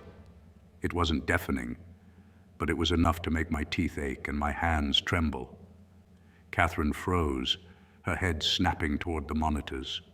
The screens flickered erratically, then dissolved into static. The hum grew stronger, a heavy presence in the air, like the prelude to something far worse. It's starting. She said, her voice tight with urgency. What's starting? Vanessa asked, her grip on my arm tightening. Judgment. Catherine replied, slinging her backpack over her shoulder. Her voice was calm, but her eyes betrayed the fear she was trying to suppress. The second trumpet, the blazing mountain. If we're not out of here when it hits, we won't survive. The vibration deepened, growing more oppressive with each passing second. The floor seemed to tremble beneath our feet, and the faint hum became a steady pressure in my skull. Caleb winced, rubbing his temples, and Vanessa clutched her head, her breathing quickening. Catherine rummaged in her bag and pulled out a small case. She opened it, revealing several sets of earplugs. Here. She said, shoving them into our hands. These will block the frequency. Put them in, now. What about you? Caleb asked, his voice strained. I've got mine. She said, tapping her ears. Do it, before it's too late. I fumbled with the earplugs, my fingers shaking as I pushed them into my ears. The moment they were in place, the world shifted. The hum, though still faintly perceptible, no longer felt like it was burrowing into my skull. The pressure eased slightly, and I let out a shaky breath. Vanessa and Caleb did the same, their expressions reflecting the same mix of relief and lingering fear. These won't make us immune. Catherine warned, her voice muffled but still audible. But they'll help. We need to move before the frequency amplifies. What happens if it amplifies? Caleb asked, his hand still on the rifle. Catherine's gaze darkened. You saw what happened to the town. A chill ran down my spine. I didn't need her to elaborate. The room seemed to shrink as the hum grew louder, vibrating through the walls and floor with an almost rhythmic pulse. It felt alive, like the earth itself was preparing to scream. The flickering lights overhead cast erratic shadows, making the cramped bunker feel even more claustrophobic. What do we do? Caleb asked, his voice cracking. Catherine's gaze was sharp, unyielding. We run. Now. She grabbed a second bag from the table and tossed it to Caleb. Ammo and supplies. Don't lose it. We'll need everything we can carry. Where are we going? Vanessa asked, her voice trembling. Catherine didn't answer right away. She opened another door, revealing a narrow tunnel that stretched into darkness. Out! There's an exit at the other end. If we're lucky, it'll get us far enough away from the epicenter. The vibration intensified, the hum now a steady, almost deafening presence. Even with the earplugs, it felt like the air itself was pressing against my chest, making it harder to breathe. We don't have time to wait. Catherine said, her tone leaving no room for argument. Move! The tunnel stretched ahead of us, a black void lit only by Catherine's flickering flashlight. The air was damp and cold, carrying an unsettling stillness that amplified every sound. The crunch of our footsteps on the gravel floor, the faint drip of water somewhere far away, and the distant rumble of chaos from above. Catherine led the way, her steps quick and purposeful. Caleb followed close behind, his rifle clutched tightly, his breathing heavy. Vanessa clung to my arm, her grip trembling but steady, and I tried to keep my own fear at bay for her sake. The walls of the tunnel seemed to close in the deeper we went, the weight of the earth above pressing down on us. Catherine stopped suddenly, raising a hand to signal silence. We froze, the faint hum of distant vibrations buzzing at the edge of perception. We're running out of time, she said, her voice low but urgent. What do you mean? Out of time for what? Catherine turned, her face illuminated by the dim glow of the flashlight. Her expression was grim, her eyes hard. The second trumpet. The army. They're going to detonate the entire area. What? You're saying they're going to blow up the town? Not just the town. The state, if it comes to that. The trumpet program isn't just about chaos. It's about control. The second trumpet is a blazing mountain thrown into the sea. They'll use explosives, massive ones, To simulate a volcanic eruption. The destruction will be total. Why would they do that? Why destroy everything? To push humanity further into fear. To test how far we can be broken. And to mimic revelation, each trumpet bringing us closer to the end. The words hung in the air, suffocating. My heart pounded, each beat a painful reminder of how little control we had over our fate. The earth itself seemed to echo Catherine's warning, a faint tremor rippling through the tunnel walls. "How much time do we have?" I asked, my voice barely above a whisper. Catherine's lips pressed into a thin line. Not enough. The tunnel stretched endlessly before us, its darkness swallowing everything but the weak glow of Catherine's flashlight. Each step echoed in the oppressive silence, and the air felt colder the further we ventured. The weight of the earth above pressed down on me, each breath harder to take, as though the tunnel itself was alive and waiting. Then faintly a sound broke the silence, voices distant and distorted but unmistakably human. It sent a chill down my spine. Someone's there! Caleb whispered, his voice low but tense. Stay quiet. Catherine hissed, switching off the flashlight. The darkness became suffocating, the tunnel pitch black save for a faint flicker of light ahead, like the dying flame of a candle. We moved cautiously, every sound amplified in the stillness. Around the corner, the tunnel widened into a larger chamber. In the dim light, we saw them, a group of people huddled together, their shadows stretched grotesquely against the uneven walls. They looked dirty and disheveled, but they seemed normal. Survivors. Vanessa whispered, her voice a mix of hope and disbelief. Maybe, I murmured, though my instincts screamed otherwise. Something about their movements seemed off, jerky and too deliberate, like marionettes on invisible strings. One of them noticed us, raising a hand in a gesture of peace. "Hey, you're alive!" he called out, his voice warm but strangely hollow. Catherine stiffened, but Caleb lowered his rifle slightly. They seem okay, not like the others. Vanessa tightened her grip on my arm. We have to help them. Catherine hesitated, her eyes scanning the group. Stay back. Let me talk to them. Catherine stepped forward cautiously. Are you okay? How long have you been down here? The man smiled, but it didn't reach his eyes. "We've been hiding since it started. You wouldn't believe what we've seen up there," We believe you. Caleb said, lowering his rifle further. It's a madhouse out there. Another figure stepped into the light, a woman with wild eyes and a tattered coat. "You're safe now," she said, her voice soothing. "Come, sit with us. Rest." Catherine's hand tightened around her pistol. We're just passing through. "Nonsense," the man said, his voice too eager. "We've got food, water. You must be exhausted. Please." Vanessa looked at me, her eyes pleading. Eric, they're survivors like us. We can't just leave them. My gut twisted. Something was wrong. I could feel it. But the exhaustion in her voice, the desperation in Caleb's eyes, wore me down. Against my better judgment, I nodded. Just for a minute. We moved closer, and the group parted to let us in. They smiled and offered what little they had, but their eyes lingered too long, their movements too measured. The hairs on the back of my neck stood on end. Then I saw it. Blood smeared on the ground, too fresh to be old. I glanced at Catherine, who was already scanning the scene, her jaw tight. "We've been waiting for someone like you," the woman said suddenly, her voice losing its sweetness. Her grin stretched unnaturally wide, her teeth stained red. What? Vanessa whispered, stepping closer to me. The man's expression twisted, his friendly demeanor vanishing. "The hum called to us," he said, his voice dropping to a guttural growl. "It showed us the truth, the purity of chaos." Before I could react, one of them lunged at Caleb, knocking his rifle to the ground. Another grabbed Vanessa, her scream echoing in the chamber. "Get off her!" I shouted, raising my shotgun.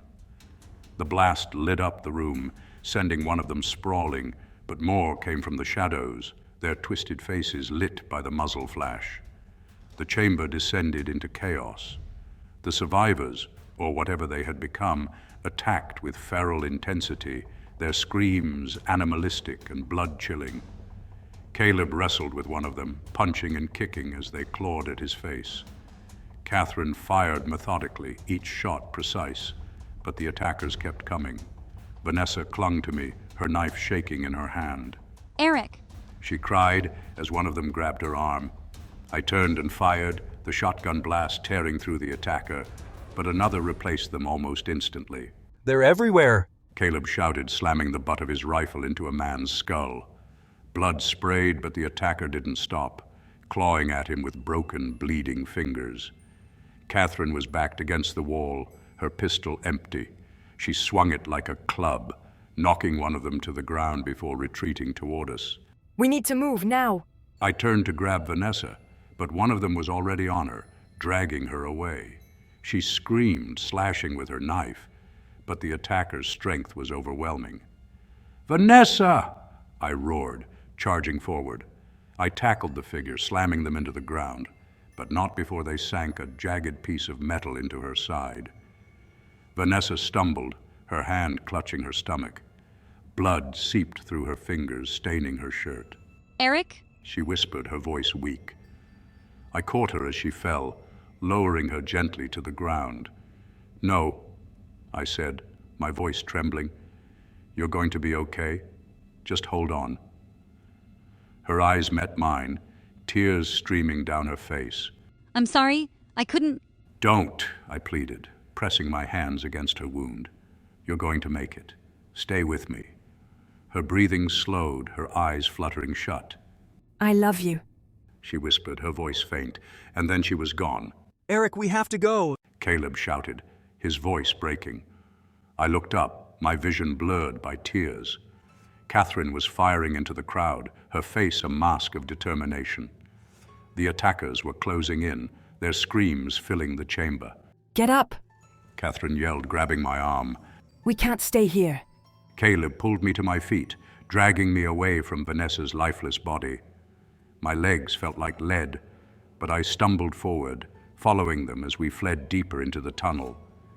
Behind us, the chamber filled with screams and gunfire. The sound of Vanessa's last moments burned into my mind. I didn't look back.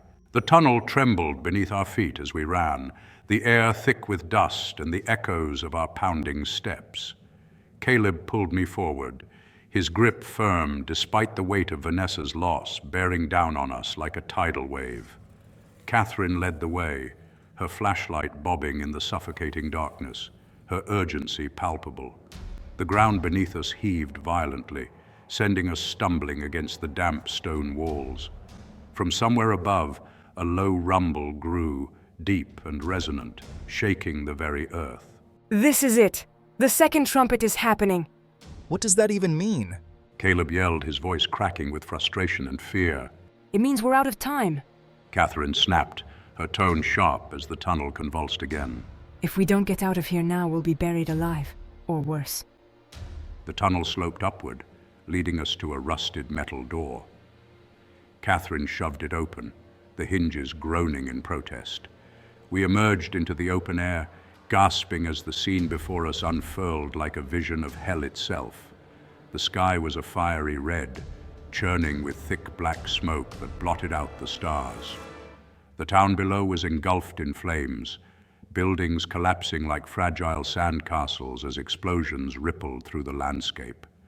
The air reeked of sulfur and ash, and a deafening roar filled our ears, a sound that seemed to emanate from the earth itself.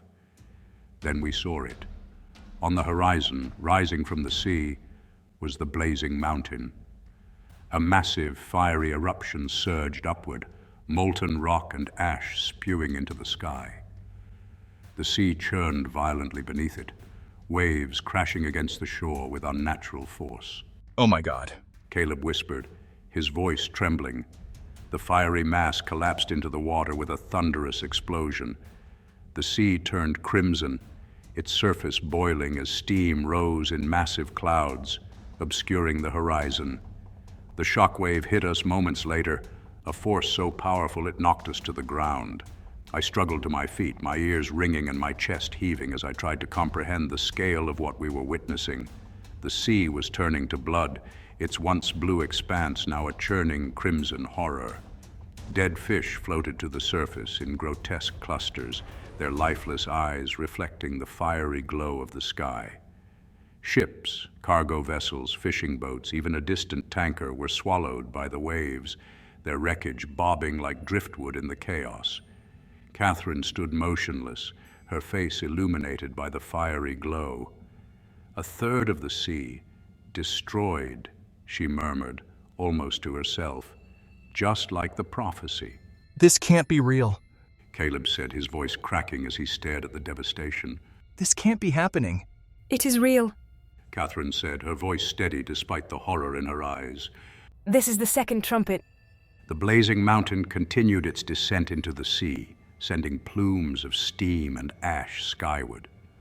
The ground beneath us shook violently, fissures opening in the earth and spewing jets of molten rock. Caleb grabbed my arm as the ground shifted beneath us, nearly sending us tumbling into one of the gaping cracks. We have to move.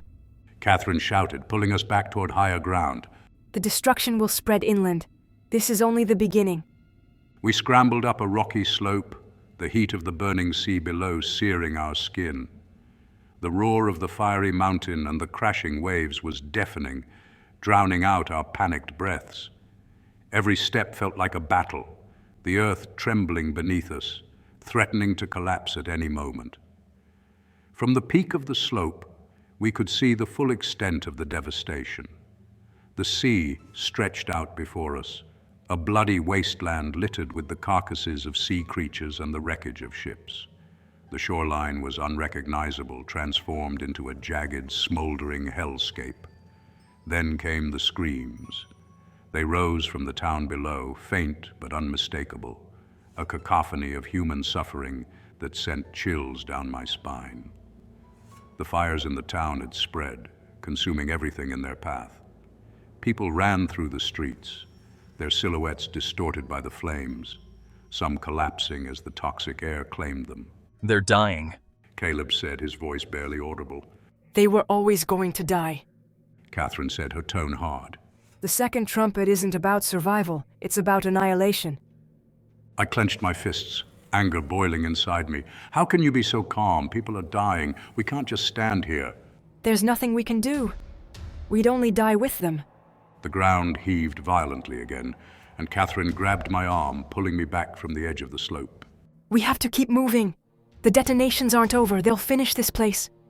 We descended the other side of the slope, the heat of the blazing sea at our backs. The air grew thicker with smoke and ash, each breath a struggle. Caleb stumbled, nearly falling into a fissure that had opened in the path, but I caught him just in time. Don't stop. If we stop, we die. The terrain grew more treacherous, the ground splitting and collapsing as the destruction spread. Each step was a gamble, the path ahead uncertain and deadly. The cries of the dying faded into the distance, replaced by the relentless roar of the blazing mountain and the cracking of the earth. We reached a small plateau, gasping for air and covered in ash. Catherine pulled a map from her backpack, her hands shaking slightly as she traced a path with her finger. There's a shelter. A few miles east. If we can make it, we might have a chance. A chance at what? At surviving just to see the next trumpet? Catherine didn't answer. Her expression said everything. It wasn't about hope. It was about endurance, about pushing forward no matter the cost. I looked back at the fiery horizon, the burning sea, and the devastated town. The second trumpet had sounded, and the world would never be the same. The air was thick and suffocating, each breath clawing at my lungs, laden with the acrid tang of smoke and sulfur. Catherine moved ahead with an unnerving steadiness, her purposeful stride cutting through the ashen wasteland. I followed close behind, every step heavier than the last, while Caleb lingered just a pace behind me, his rifle slung over his shoulder like a lifeline he wasn't sure he could trust. We didn't exchange words.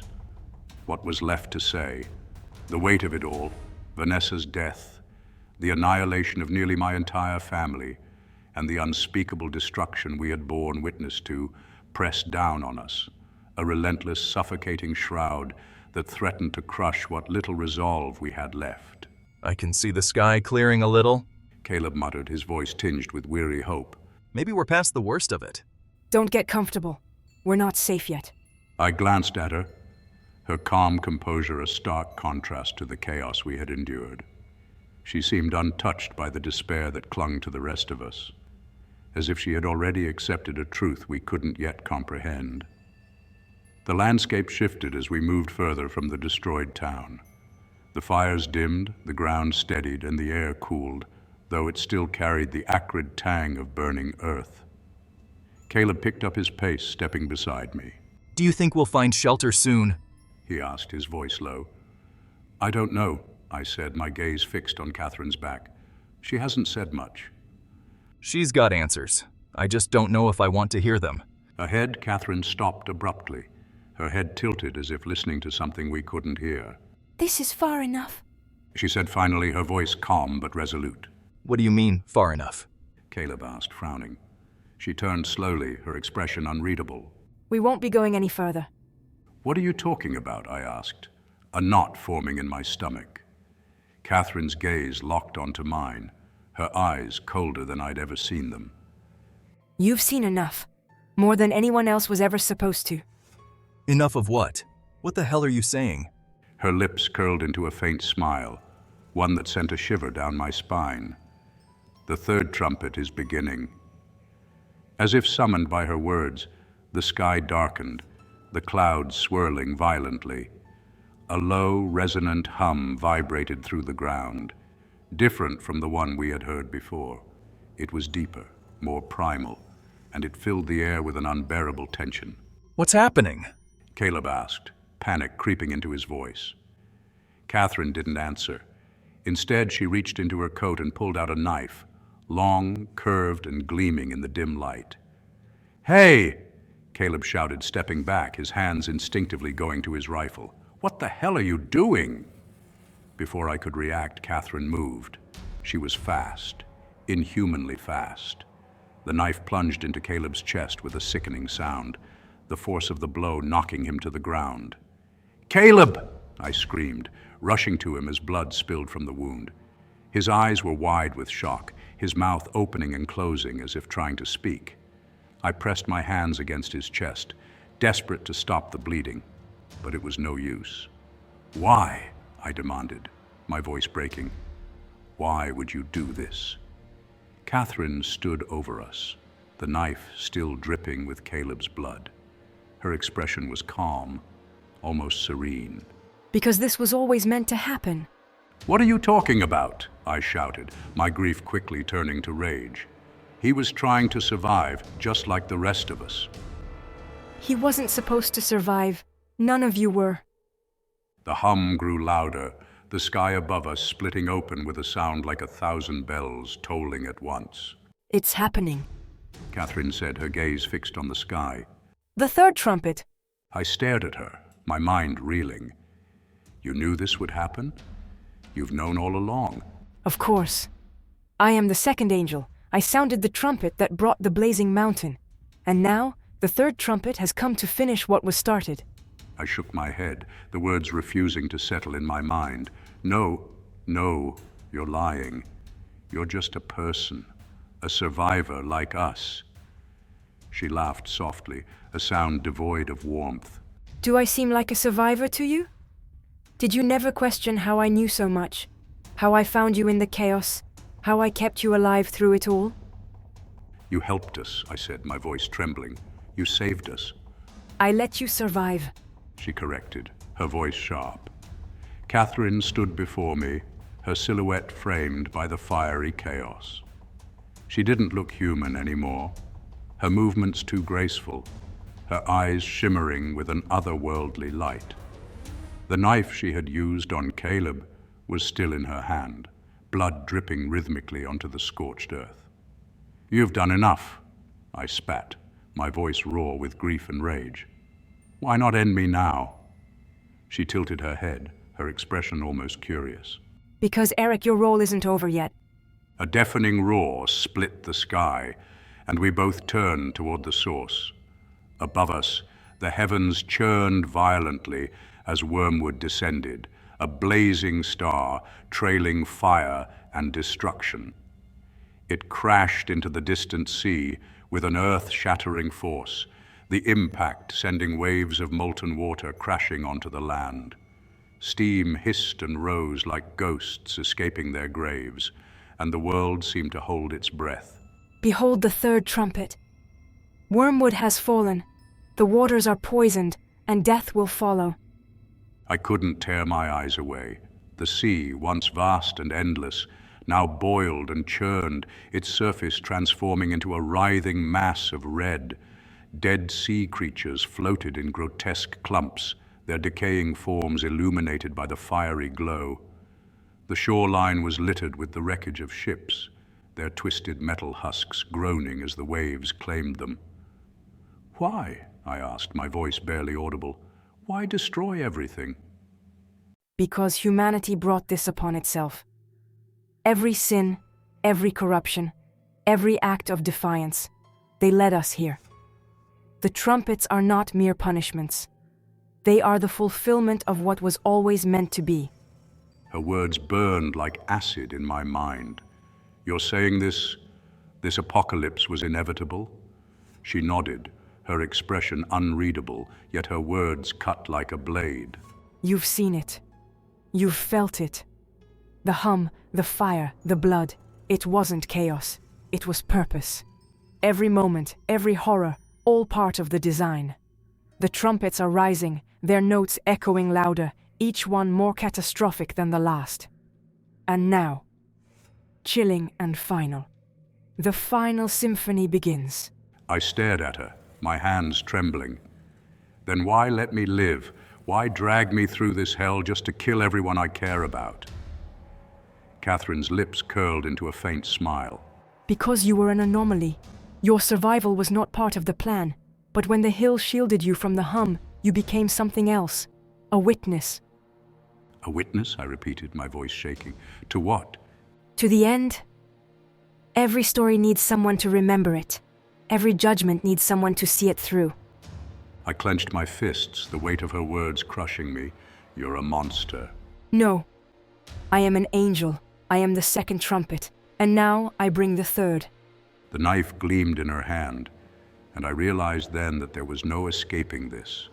I had no weapons, no strength left to fight. But I wouldn't go quietly. She moved toward me, each step deliberate, her eyes locked onto mine. I braced myself, every muscle tensed, but when she struck, it was like being hit by a force of nature. The knife plunged into my chest, and a searing pain exploded through me. My vision blurred as the world seemed to tilt. I collapsed to my knees, the ground cold and unforgiving beneath me. Catherine knelt before me, her expression almost tender as she twisted the blade. You weren't meant to be here. But now you'll finally understand. She pulled the knife free and I fell onto my back, staring up at the sky. The stars were gone, replaced by swirling ash and fire. My breaths came in shallow, ragged gasps as blood pooled beneath me. As my vision dimmed, the world around me seemed to shift. The sounds of chaos faded, replaced by an eerie stillness. I saw the sea, now completely red, its surface lifeless and still. The poisoned waters stretched endlessly, reflecting the fiery sky above. Wormwood loomed in the distance, its fiery glow pulsating like a heartbeat. The ground beneath it cracked and split, rivers of molten rock flowing outward like veins. I realized then that this was more than destruction. It was rebirth, a violent, horrifying cleansing. Catherine's voice echoed in my mind, soft and haunting. The apocalypse has begun. Nothing will stop it. The last thing I saw before the darkness took me was Catherine standing over me, her figure silhouetted against the burning sky. Her wings, golden, radiant, and terrifying, unfurled, stretching wide as she ascended into the fire and ash. The third trumpet had sounded, and the end was here.